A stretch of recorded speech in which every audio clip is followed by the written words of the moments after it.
Welcome to Ideas in Action 19. The idea we're going to be playing with in this blog is automation anxiety. We are exploring the idea of potential backlashes against technology. Many are expressing anxiety about AI at the moment. But automation anxiety is not a new concept. Long before Keynes, for example, expressed concern about unemployment as a result of technology, Greek, Roman, Indian, and Chinese myths posited artificial life, automata, self-moving devices, and human enhancements, all accompanied by visions of power, control, but also potential disaster for humans. In more recent times, automated power looms displaced textile workers in Nottingham, England, because the technology produced clothing more cost efficiently. You know the story of the Luddites. You probably also know the story of the Canuts in Lyon, France in 1831, where textile workers staged an uprising in a silk factory known as the Revolt of the Canuts. Historical events like this, it's very useful to understand them because they frame, shape, and when coupled with the introduction of automation in the workplace, continue to reignite the debate about unemployment.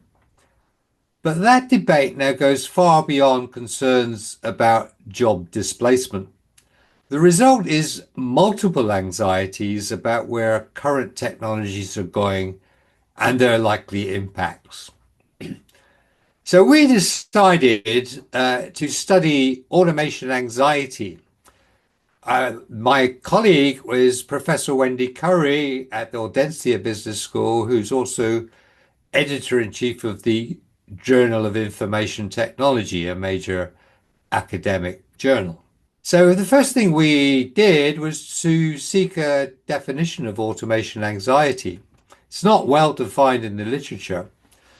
We define it as a widespread, often vaguely felt and expressed concern about the potential negative psychological, economic, and social impacts of automation, historically focusing on job displacement and extending subsequently into the general fear of being adversely impacted in multiple ways by machines, AI, and ever-advancing digital technologies operating in combination. There's a little breath of air from the academic world for you, a good definition. The other thing we need to also look at when we talk about automation anxiety is this concept of risk. And it's quite difficult to get your brain around risk and automation anxiety unless you use a definition that was formulated initially in 1993 by Peter Sanderman. He takes on board the issue that there is a difference between actual and perceptual felt risks. Let's have a look at his equation. Normally, risk is considered to be about the likelihood of something to happen times its probable impact. But Peter adds in another dimension, which he calls outrage. In other words, the amount of attention, often very disproportionate, that the risk gets, that the hazards get. So let's have a look at that. Automation anxiety increases the more an adverse event is likely.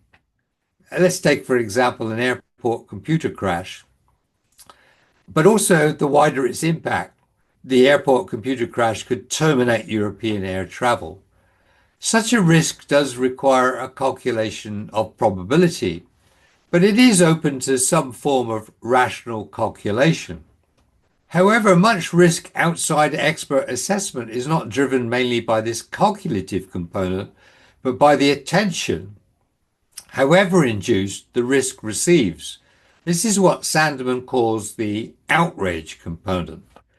The outrage with which less expertly informed publics regard the event, i.e. the degree to which they prioritize the risk, treat it seriously, and react emotionally to it, can heighten that anxiety much further or diminish it considerably.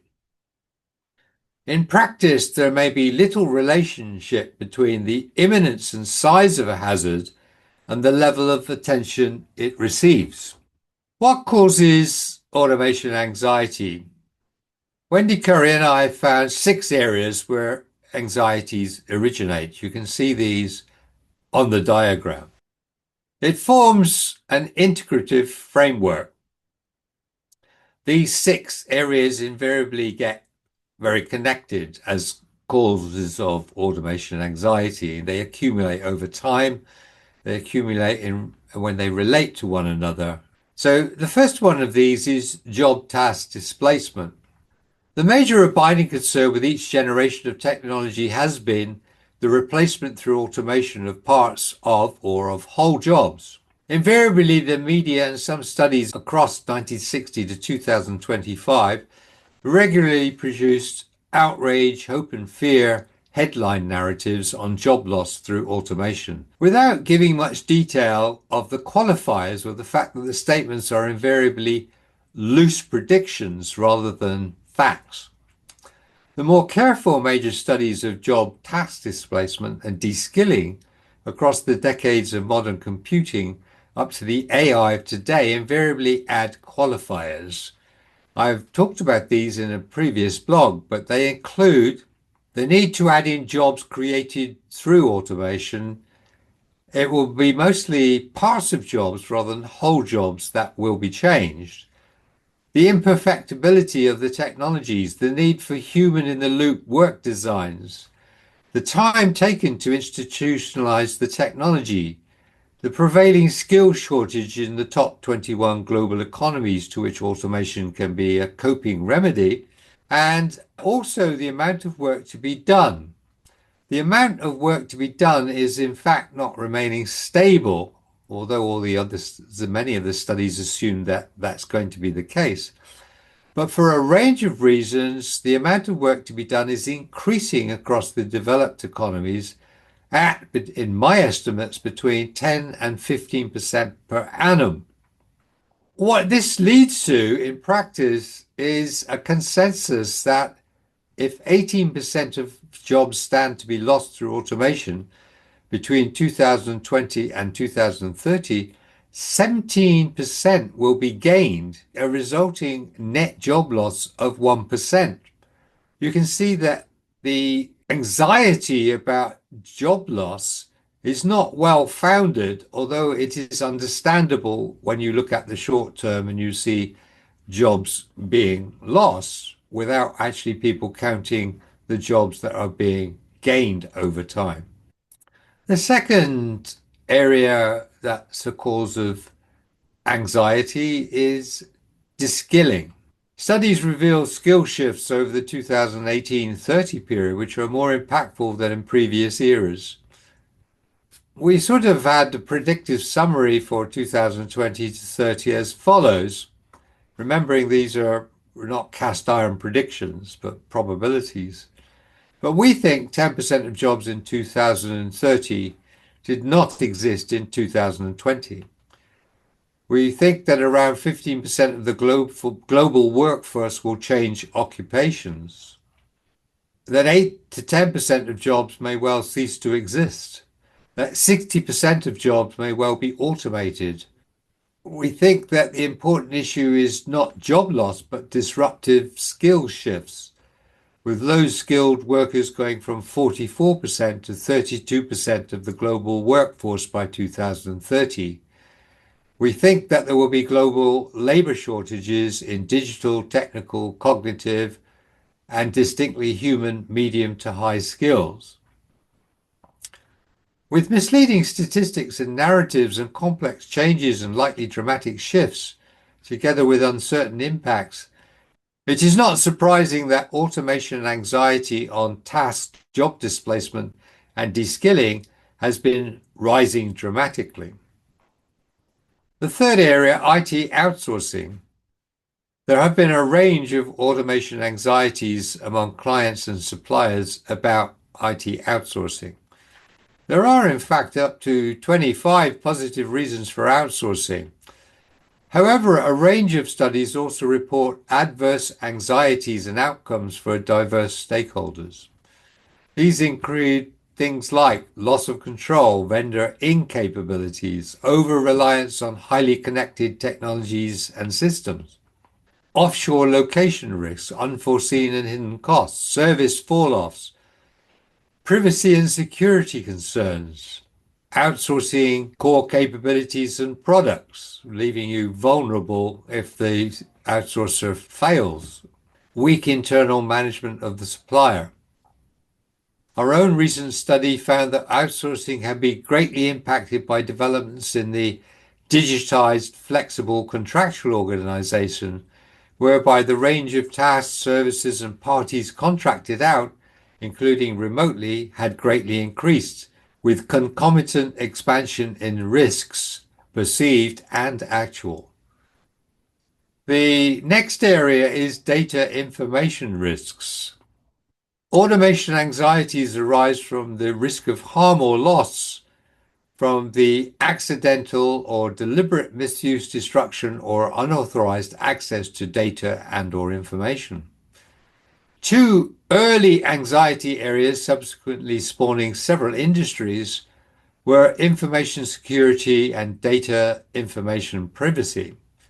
The threats and anxieties have only grown with the ubiquity of data storage and the accelerating proliferation of information. Thus, approximately 90% of the world's data has been generated within the past 2 years. According to IDC, the volume of data stored globally is doubling approximately every 4 years. In terms of the Sanderman risk formula, more data information increases both the likelihood of a risk occurring and the size of its impact. Moreover, within the current social media and communications environment, the outrage, the amount of attention and seriousness assigned to that risk, is also likely to be amplified considerably, thus feeding automation anxiety further. There are indeed certainly multiple risks to be concerned about. There is information security threats, which are commonplace. There is widespread concern about data surveillance and data harvesting by governments and big tech companies and online retailers. In the last 10 years, there are all too many examples of misinformation, from utilizing, for example, big data methods, generative AI datasets, and algorithms. All this fuels anxiety about the reliability of the findings and trustworthiness of the machines. Compound effects can occur. Data information also raises many ethical challenges as to who has access, how it is used, who gains, who is disadvantaged. Automation-induced inequality has been a regular theme. While Zuboff and others highlight the exploitation of data and information driven by AI within capitalist systems, other voices raise ethical concerns regarding systems like China's social credit system. Fears stretch into modern technologies used for covert military purpose and weapons development. The underlying anxieties relate to a point made throughout the history of ever-evolving technology. Does can necessarily translate into should? A related anxiety then arises. How far can and should we regulate and set guardrails for data information risks, with the added complexity that computer-based and digital technologies have developed at such speed that invariably regulation lags what it is trying to control? The next area is what I would call the IT productivity paradox. As a phrase, this was first used in macroeconomics by Solow in 1987 to refer to IT appearing everywhere except in the productivity statistics. Here we use it more generally to circumstances where automation offers solutions but also counterproductive problems, which possibly not only nullify the advantages gained, but create a net disadvantage. The major studies here suggest this to be a perennial concern about computer and digital technologies, with productivity showing up in the 1990s and at other times disappearing and becoming attributable to IT again later. We found the main reasons for the paradox were mismeasurement, organizational variations in IT performance, associated soft gains in value that are difficult to estimate, and challenges in implementation. We suggest that these technologies need a suitable organizational and technical infrastructure, plus organizational learning, to be rendered productive over longer timescales than analysts are willing to study. The final area for anxiety is what we call technostress. This was defined by Broad in 1984 as a modern disease of adaptation caused by inability to cope with the new computer technologies in a healthy manner. Subsequently, studies describe examples of negative stress, at first caused by communication devices such as computers, smartphones, tablets, and subsequently also by software programs, algorithms, and newer digital technologies. In the studies, potential causes of technostress include the speed with which technologies evolve, rising work intensity, the opacity and black box character of systems, algorithms, information and decision making, technical reliability, design issues, computer complexity, technology dependence, and increased computer monitoring. People often experience stressed behavior, such as pressure to respond in real time, multitasking and need to stay connected, constant screen checking, frequent sharing of updates. Emotional aspects often emerge, such as depression, frustration, irritability, guilt, fear, leading to computer phobia. Psychological stress can arise from information overload, being always connected, feeling threatened about losing jobs and by people with superior technical understanding, constant changes and upgrading, leaving people feeling inexperienced and outdated. They feel anxiety where the technology and systems are complex and intimidating, therefore stressful.